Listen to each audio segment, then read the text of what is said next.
हर film का hero सुल्तान राही हुआ करता था। सुल्तान राही की बड़ी ख्वाहिश थी कि उन्हें एक्शन फिल्मों से निकाल कर किसी रोमांटिक फिल्म का हिस्सा बनाया जाए, उन फिल्मों का हिस्सा बनाया जाए जिनमें वो पैंट कोट पहन सकें, टाई पहन सकें, वो भी मोहम्मद अली की तरह, वहीद मुराद की तरह, शाहिद की तरह, दर्पण की तरह, संतोष कुमार की तरह के लेविश किस्म के रोल कर सकें। वो भी प्रोड्यूसर से गिला करते थे कि उनके अंदर का फनकार क्यों मारना चाहते हैं, क्यों उनसे मुसलसल एक्शन किरदारों में कास्ट कर रहे हैं, क्यों उन्होंने मुसलसल उनके हाथ में गंडासा पकड़ाया हुआ है, क्यों उन्होंने मुसलसल उनके हाथों में कलाशनकोफ दी हुई है। खुदारा वो कलाशनकोफ से जान छुड़ाना चाहते हैं, वो इस गंडासे से जान छुड़ाना चाहते हैं, वो करैक्टर रोल करना चाहते हैं, वो कोई ऐसे यादगार किरदार करना चाहते हैं जो रहती दुनिया तक याद रहें। मगर ये लालची प्रोड्यूसर, पैसा कमाने की धुन लेकर आने वाले प्रोड्यूसर हिदायतकारों से भी वही काम लेते रहे और सुल्तान राही से भी वही किरदार कराते रहे जो वो 20-25 साल 30 साल कर कर के उकता आ चुके थे। सुल्तान राही खुद कहते हैं कि एक वक्त तक तो ये सब कुछ ठीक था, मगर एक वक्त ऐसा आया कि कुछ लोगों ने एतराज़ करना शुरू कर दिया। फिल्म इंडस्ट्री में बदमाशी का कल्चर दिया जा रहा है, कत्ल व गारत का कल्चर दिया जा रहा है, यहाँ पर दुश्मनियाँ निभाने का कल्चर दिया जा रहा है और इसमें सुल्तान राही पूरा इन्वॉल्व हैं। सुल्तान राही इस बात को तस्लीम करते थे कि वो इस कल्चर को प्रमोट नहीं करना चाहते, मगर वो क्या करें, फिल्म के लोग इस कल्चर से हटते ही नहीं और उन्हें मजबूरन काम करना पड़ रहा है।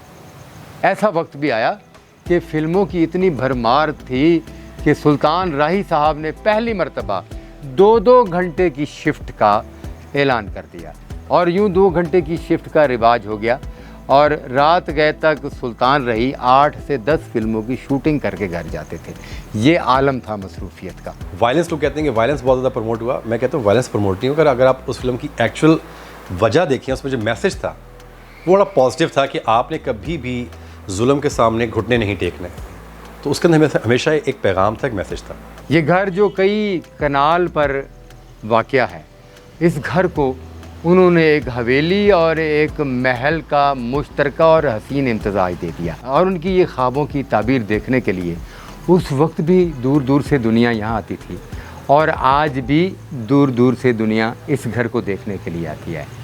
इस घर के कोने कोने में सुल्तान राही की यादें वाबस्ता हैं। इस घर का ये ड्राइंग रूम जो कीमती तरीन है, मगर वो हमेशा यहाँ नीचे बैठकर बात किया करते थे, नीचे बैठकर खाना खाया करते थे और नीचे बैठकर ही दोस्त अहबाब से मुलाकात किया करते थे। इस घर में किसी चीज़ की कमी नहीं है। करोड़ों रुपए का कीमती फर्नीचर और इस घर की एक एक चीज़ इमारत और उनकी खूबसूरत सोच की अक्कासी करती है।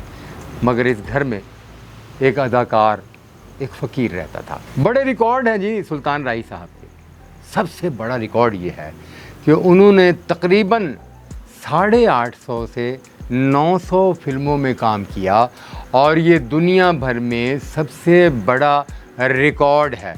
कहीं तो लिखा जाता है उनके बारे में कि उन्होंने 850 फिल्मों में काम किया और कहीं लिखा जाता है कि उन्होंने 900 फिल्मों में काम किया। 430 फिल्में तो ऐसी फिल्में थी जिनमें उन्होंने टाइटल रोल अदा किया और ये भी दुनिया भर में एक बड़ा रिकॉर्ड है कि 430 फिल्मों का जो टाइटल था वो टाइटल किरदार सुल्तान राही पर था। 58 फिल्में अधूरी रह गई। क्यों अधूरी रह गई, उनकी एक अलहदा तारीख है। 28 फिल्मों ने डायमंड जुबली की, ये भी एक रिकॉर्ड है। 54 फिल्मों ने प्लैटिनम जुबली और 156 फिल्मों ने सिल्वर जुबली की है और ये भी एक बहुत बड़ा वर्ल्ड रिकॉर्ड है कि इतनी सारी फिल्मों का डायमंड जुबली, सिल्वर जुबली और डायमंड जुबली कर जाना। और सबसे बड़ा रिकॉर्ड उनका 1979 में एक ही साल में 36 फिल्में रिलीज़ हुई सुल्तान राही की। और ये बहुत बड़ा रिकॉर्ड है कि एक ही अदाकार की एक साल में 36 फिल्में रिलीज़ हुई और उन 36 फिल्मों में कोई भी फिल्म फ्लॉप नहीं हुई। वो 36 की 36 फिल्में सुपर हिट और कामयाब हुई। और उससे बड़ा रिकॉर्ड ये कि एक ही हफ्ते में, यानी उस दौर में भी जुमे को फिल्म रिलीज़ होती थी, आज भी जुमे को फिल्म रिलीज़ होती है, एक ही जुमे को उनकी 6 फिल्में रिलीज़ हुई और वो 6 की 6 कामयाब हुई। और ये कामयाबियाँ बड़े ही नसीबों वालों को मिली। ख़वातीन व हज़रात, आज सुल्तान राही को मरे हुए कितने साल हो गए हैं, मगर आज भी जब किसी अदाकार की शोहरत मांद पड़ती है तो वो सुल्तान राही का सहारा लेता है, उसके ख़िलाफ़ तनकीद कर देता है, उसके ख़िलाफ़ व्लॉग कर देता है और फिर वो सोशल मीडिया में इन हो जाता है। जैसे पिछले दिनों हमारे सीनियर अदाकार फिरदौस जमाल साहब ने इल्ज़ाम लगा दिया सुल्तान राही साहब का कि पाकिस्तान फिल्म इंडस्ट्री को एक्शन बदमाशी की तरफ ले जाने वाला सुल्तान राही था और सुल्तान राही ने फिल्म इंडस्ट्री का बेड़ा गर्क कर दिया। मोमबत्ती बुझने वाली होती है तो वो बहुत ज़्यादा फड़ कर रही थी, फिर वो बुझ जाती है। हमारे कुछ अनफॉर्चुनेटली हमारे जो कुछ सीनियर्स हैं उनको अल्लाह ताला अकल हिदायत दें, वो उस लेवल पे जा चुके हैं कि मोमबत्ती वाली मिसाल में फिट बैठती है। देखिए बात यह है कि इतने बड़े जब नाम हो जाते हैं ना तो आपको उनको वैसे ही नहीं छेड़ना चाहिए, क्योंकि अल्लाह ताला की रहमत से वो नाम इतने बड़े हो चुके होते हैं कि अगर आप उनकी तरफ कुछ अगर पॉइंट करेंगे भी तो उल्टा आपके ऊपर बात गिरेगी आके। क्योंकि यकीनी बात है अबू जी के होते हुए लोगों के अंदर बहुत सारी जेलसी भी थी, प्रोफेशनल जेलसी भी थी। तो फिरदौस जमाल साहब जो उनसे हैं, मुझे उनकी समझ नहीं आती कि उनके साथ कभी भी अबू जी ने कोई ऐसी फ़िल्म में कभी कोई हो या कभी कोई ऐसी कोई बात हुई हो, कभी भी ऐसा नहीं हुआ। सबसे वो हमेशा प्यार करते थे। मुझे उनकी हैरानगी होती है कि जब भी कभी बोलते हैं हमेशा इंडस्ट्री के बारे में कड़वाई बोलते हैं और लातादाद दफ़ा लोगों ने उनको इस बारे में बहुत दफ़ा बातें भी कहीं इस तरह की जो गैर ज़रूरी बातें थी। तो जब उन्होंने ये बात अबू जी के बारे में की फिर मैं एज़ बीइंग अ सन मुझे इसका जवाब देना था, मैंने दिया उनको और मैंने वो फैक्ट्स बताए जो एक्चुअली उनके बारे में हैं कि वो अपने जब जवानी के दौर में होंगे आई गेस ही वॉज बहुत ज़्यादा अपने उसमें रहते थे कि पता नहीं मैं क्या चीज़ हूँ क्या नहीं। तो वो बात ये आती है कि अब इस टाइम में आके ये बातें करना मुनासिब नहीं लगता। तो वो जो जवाब मैंने दिया और thanks to all the fans Abu ji के जितने भी बाहर हैं जिन्होंने इसके बीच में आके सपोर्ट किया, उसका रिस्पॉन्स दिया और जो कमेंट्स मुझे आए हैं मेरे पेज पे लोगों ने दिए हैं, आज तक लोग उसके बारे में जो कमेंट्स दे रहे हैं वो बहुत नेगेटिव कमेंट्स हैं। मैं शेयर नहीं करूँगा इस बारे में, लेकिन वो उन्होंने कहा कि हैदर भाई आपने बिल्कुल सही कहा। जो फिरदौस जमाल ने बोला या जो उस चैनल पे जो बैठे थे प्रोड्यूसर हजरात जो उसके पीछे थे, ताहिर सरवर मीर साहब जो उसके डायरेक्टर थे, उन लोगों को चाहिए था कि इन चीज़ों को कंट्रोल में लेके चलते।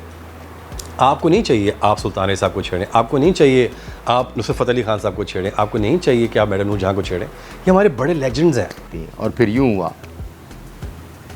कि एक रोज़ वो अपने ड्राइवर के साथ इस्लामाबाद गए।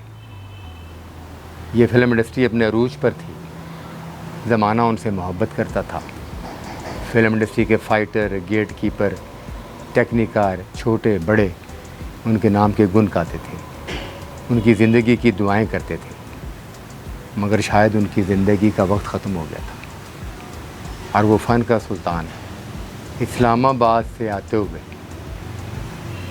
रास्ते में एक हादसे का शिकार हुआ और दुनिया फ़ानी से कूच कर गया।